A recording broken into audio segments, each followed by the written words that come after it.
নমস্কাৰ মোৰ নাম মিতালী কুমাৰ আজি আমি আহিছো এটা নতুন চ্যাপ্টাৰ লৈ পেলাই হিন্দী বিষয়ৰ অধ্যায় 3 ম্যাডাম মেৰী কিউৰী ঠিক আছে আজি আমি এই চ্যাপ্টাৰটোলৈ আগবাঢ়িম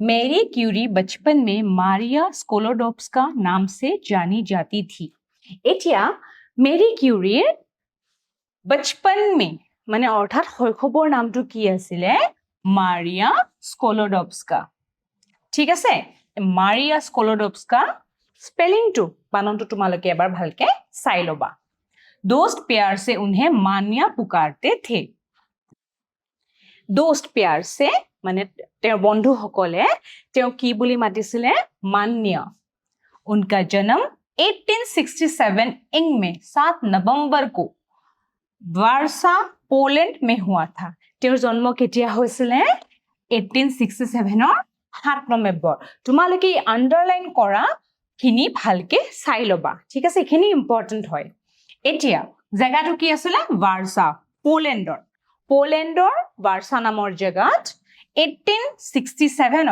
7 নৱেম্বৰ তাৰিখে মাৰিয়া স্কলোডোভস্কা অৰ্থাৎ मैडम मेरी क्यूरी जन्म হৈছিল मेरी के पिता माता दोनों अध्यापक थे मेरी অভিভাৱক মাক দেউতা দুয়োগৰাকী কি আছিলে অধ্যাপক আছিলে 24 साल की उम्र तक वे अपने जन्म स्थान में ही रही 24 বছৰ বয়সলৈকে মেৰিয়ে নিজৰ জন্মস্থান অৰ্থাৎ পোলেণ্ডত আছিলে हाई स्कूल और स्नातक की परीक्षाओं में मेरी प्रथम श्रेणी में उत्तीर्ण हुई मेरिয়ে हाई स्कूल और स्नातকৰ পৰীক্ষাত प्रथम विभागত उत्तीर्ण হৈছিল অৰ্থাৎ মেৰি খুব মেধাৱী এগৰাকী ছাত্ৰী আছিলে उस समय वार्सा विश्वविद्यालय में महिलाओं का प्रवेश वर्जित था তেওঁ স্নাতক পঢ়িলে ডিগ্ৰী পাস কৰাৰ পিছত কি হৈছিল वार्सा বিশ্ববিদ্যালয়ত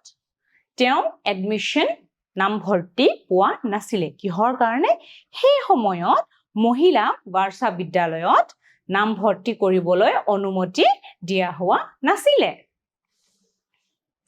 आगे की पढ़ाई के लिए उन्होंने पेरिस के सोरबन विश्वविद्यालय में नामांकन करने का निश्चय किया जो कि হলে যেহেতু वार्सा যত পোলেণ্ডত তেওঁ থাকিছিলে সেই সময়ত পোলেণ্ডৰ वार्सा বিশ্ববিদ্যালয়ত তেওঁ নাম ভৰ্তি কৰিবলৈ দিয়া হোৱা নাছিলে গতিকে তেওঁ কি কৰিবলগীয়া হল পেৰিছৰ सोरबन विश्वविद्यालयলৈ আহিবলগীয়া হল लेकिन आर्थिक स्थिति ठीक ना होने के कारण उन्हें ये फैसला बदलना पड़ा किंतु की होल जेहेतु आर्थिक अवस्था खूबे बेया आছিলে গটিকে কি কৰিলে তেওঁ এই ফেছলা মানে তেওঁ যেটো সিদ্ধান্ত লৈছিল সোৰবন বিশ্ববিদ্যালয়লৈ আহা সেই সিদ্ধান্তটো তেওঁ হলনি কৰিবলগীয়া হল उन्होंने अपनी बड़ी बहन ब्रोनिया के साथ ये निर्णय लिया कि ब्रोनिया पेरिस में रहकर डॉक्टरी की पढ़ाई करेगी और मेरी घरेलू शिक्षिका बनकर उनकी आर्थिक सहायता करेगी इতিয়া যেহেতু তেওঁলোকৰ আৰ্থিক অৱস্থা ভাল নাছিলে গটিকে তেওঁ আৰু তেওঁৰ বড়ি বহন অৰ্থাৎ বায়েক ব্ৰনিয়াৰ লগত আলোচনা কৰিলে যে ব্ৰনিয়াই পেৰিছত ডাক্তৰী পঢ়িব ঠিক আছে তেওঁ ডাক্তৰী পঢ়িব আৰু মেৰিয়ে কি হ'ব ঘৰুৱা শিক্ষিকা ঘৰেলু শিক্ষিকা অৰ্থাৎ তেওঁ টিউশন কৰিব তেওঁ নিজৰ ভগ্নীৰ বাবে এই বলিদান দিছিলে मेरी ने 4 वर्षों तक घरेलू शिक्षिका का काम जारी रखा मेरिয়ে কি কৰিলে 4 বছৰলৈ এই ঘৰেলু শিক্ষিকা অৰ্থাৎ টিউশনৰ কামটো কৰি থাকিলে अंततः 4 वर्ष बाद पेरिस से बहन का बुलावा आ गया और मेरी एक नए भविष्य की ओर चल पड़ी 4 বছৰ পিছত বায়েক ব্ৰনিয়াই মেৰি পেৰিছলৈ মাটি পঠিয়াইছিলে 1891 इंग में वे पेरिस के लिए रवाना हो गए जो पेरिसলৈকে আকৌ কেতিয়া গল 1891 सनत पेरिस में कुछ दिन बहन के साथ रहने के बाद मेरी ने अलग रहने का निश्चय किया परंतु आर्थिक स्थिति ठीक ना होने के कारण अच्छा और सुविधाजनक कमरा मिलना नामुमकिन था ইয়াত কোৱা হৈছে যে মেৰি আহিটো গল ভনিয়েকৰ লগত থাকিবলৈ কিন্তু কি হল তেওঁ পিছত ভাবিলে যে তেওঁ বেলেগকে থকাটো দৰকাৰ আৰু তেওঁ যিহেতু আৰ্থিক অৱস্থা ভাল নাছিলে গতিকে পেৰিছত থাকিবলৈ তেওঁ সুবিধাজনক এটা ৰুম বা কোঠা পোৱা নাছিলে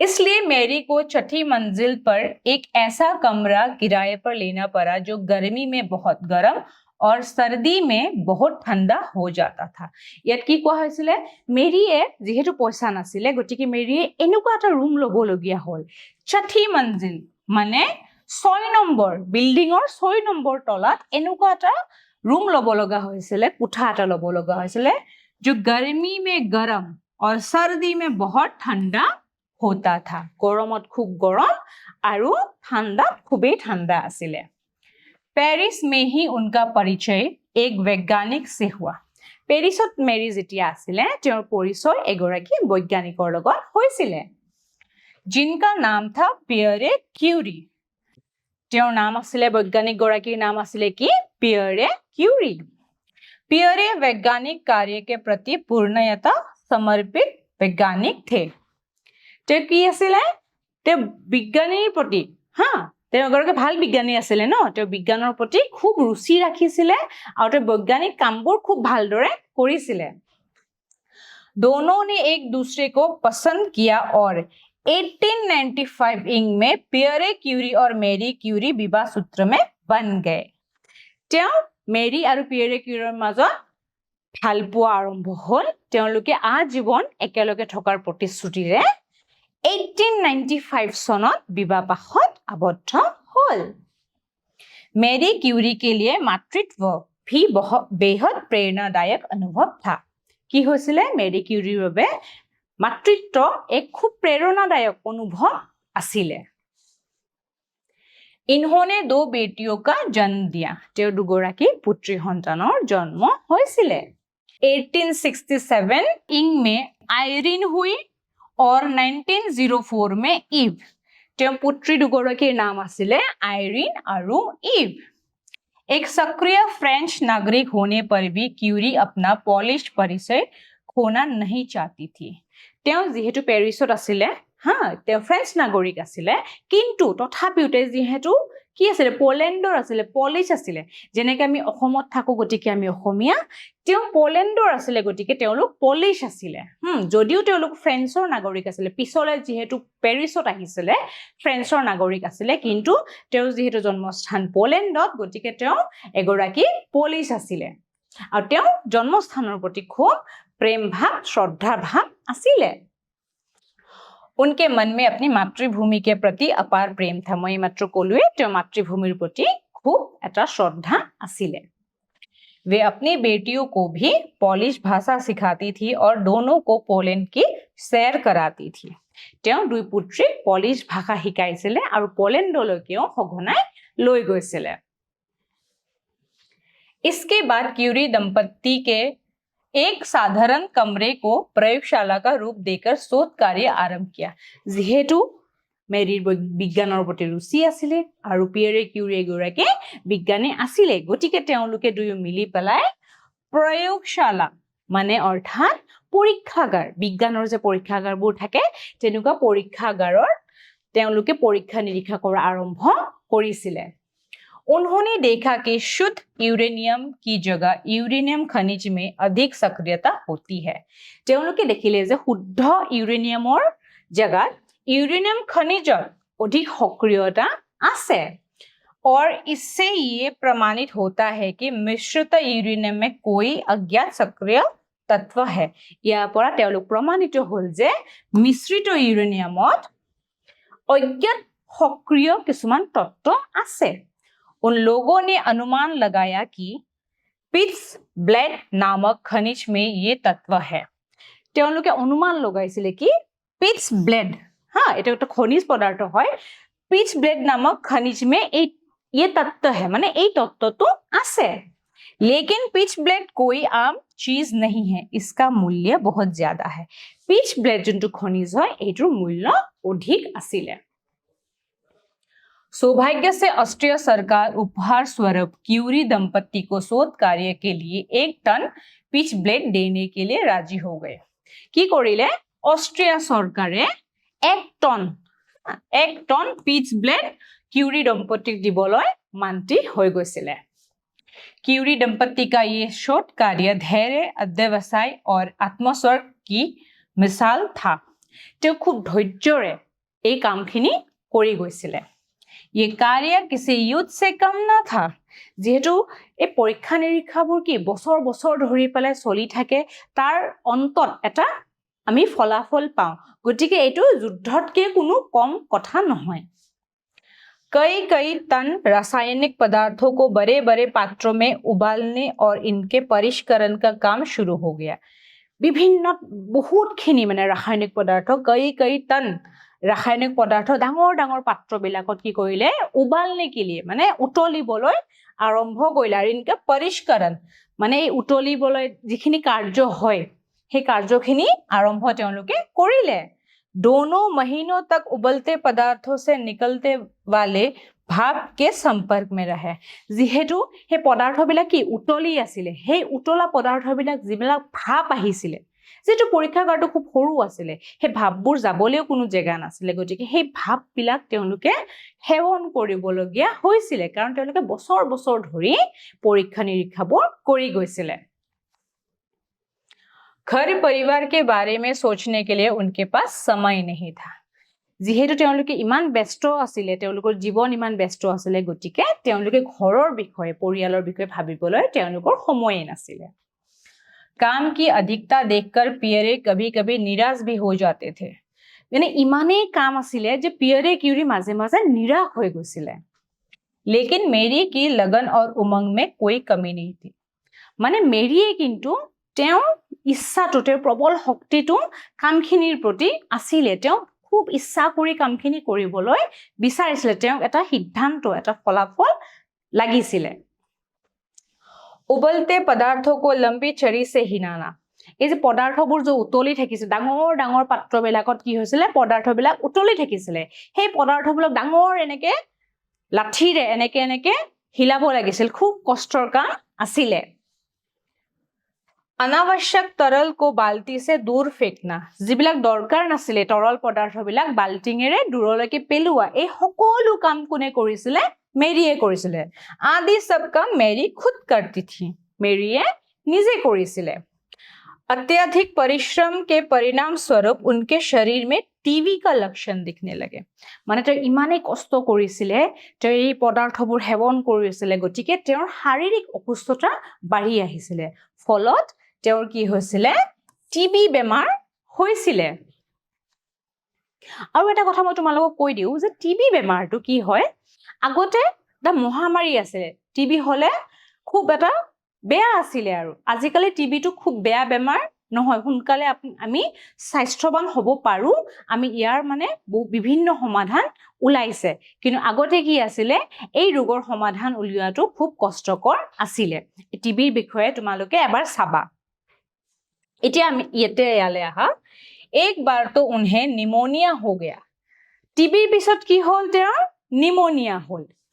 निमोनिया হ'ল और 3 महीने तक बिस्तर पर पड़ी रही। আৰু তেওঁ 3 মাহলৈ বিছনাত পৰিয়ে থাকিল।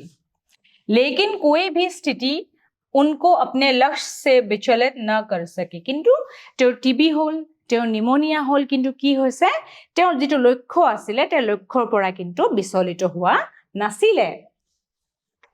कई टनों के रासायनिक पदार्थों को लेकर 2 वर्ष के कठोर शारीरिक और मानसिक श्रम के बाद उन्हें कुछ ग्राम पदार्थ हाथ लगा। তেওঁ বহুত এই বছৰ বছৰ কাম কৰাৰ পিছত কিছুমান গ্ৰাম পদাৰ্থ তেওঁৰ হাতত লাগিছিলে, অৰ্থাৎ তেওঁ কিছুমান ফলাফল লাভ কৰিবলৈ সক্ষম হৈছিলে। इन्हीं पदार्थों से शोध कार्य उस अज्ञात तत्व की और मुड़ गया। এই পদাৰ্থবোৰ পোৱাৰ পিছত তেওঁৰ যিটো পৰীক্ষণৰ গতি, সেই পৰীক্ষণৰ গতি তীব্ৰতৰ হৈছিলে। अंतत शोध कार्य सफल हुआ। অৱশেষত शोध कार्य মানে যিটো পৰীক্ষা কৰিছিলে সেইটো সফল হৈছিলে। एक नए तत्व की खोज हुई। इसका नाम उन्होंने अपने देश के नाम पर पोलोनियम रख दिया। এই নতুন তত্ত্বটো যে তেওঁলোকে পাইছিলে পৰীক্ষা নিৰীক্ষা কৰি পেলাই, এই তত্ত্বটোৰ নাম তেওঁলোকে কি ৰাখিছিলে? पोलोनियम। अपने देश के नाम पर, তেওঁৰ দেশৰ নাম আছিলে পোলেণ্ড, গতিকে अपने देश के नाम पर पोलोनियम रख दिया। कुछ महीने बाद उन्होंने रेडियम की भी खोज की। কেইমাহমান পিছত তেওঁ ৰেডিয়ামৰো আৱিষ্কাৰ কৰিছিলে। चिकित्सा विज्ञान और रोगों के उपचार में ये एक क्रांतिकारी खोज साबित हुई। चिकित्सा विज्ञाনৰ ক্ষেত্ৰত এইটো এটা क्रांतिकारी আৱিষ্কাৰ হিচাপে পৰিণত হৈছিলে। इसके पहले वे लोग रेडियोधर्मिता की भी खोज कर चुके थे। তেওঁ কি खोज কৰিছিলে? पोलोनियम, रेडियम, रेडियोधर्मिता তেওঁ আৱিষ্কাৰ কৰিছিলে। उनकी ये खोज हेनरी बेक्रेल की महत्वपूर्ण खोज पर आधारित थी। এতিয়া তেওঁ যে এই আৱিষ্কাৰ কৰিছিলে, এই আৱিষ্কাৰ আঁৰত কোন আছিলে? হেনৰি বেক্ৰেল। তেওঁ এগৰাকী বৈজ্ঞানিক আছিলে। বেক্ৰেল পিয়েৰে কিউৰী के सहयोगी थे। बेक्रेल पियरे क्यूरीर सहयोगी वैज्ञानिक आसिले। रेडियोधर्मी रश्मियों की विशेषता ये है कि कोई हीरा असली है या नकली, इससे पता लगाया जा सकता है। इटा रेडियोधर्मी रश्मिर বৈশিষ্ট্যটো কি হল যে এটা হীৰা আসল নে নকল আমি সেই বিষয়ে জানিব পাৰো। इन रश्मियों की सहायता से मनुष्य के शरीर के अंदर के भाग की भी देखना संभव है हो गया।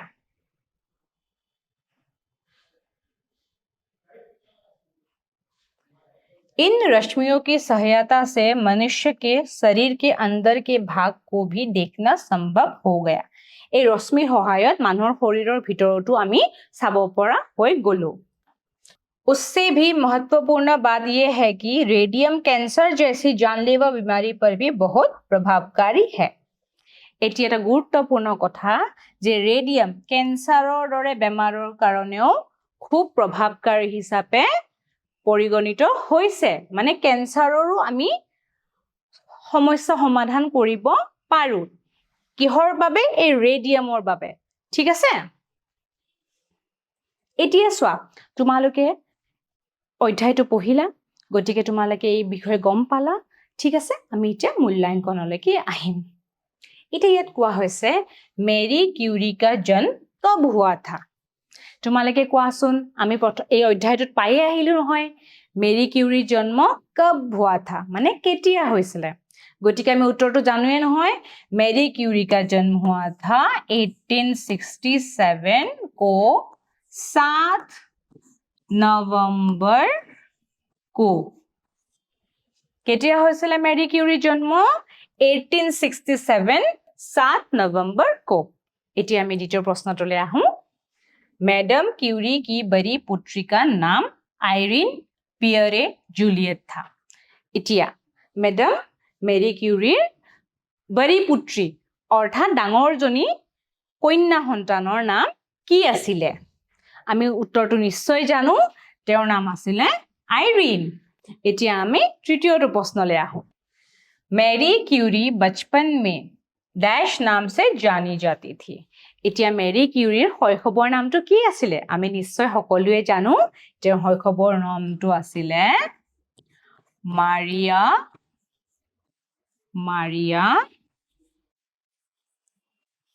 স্কলোডস্কা।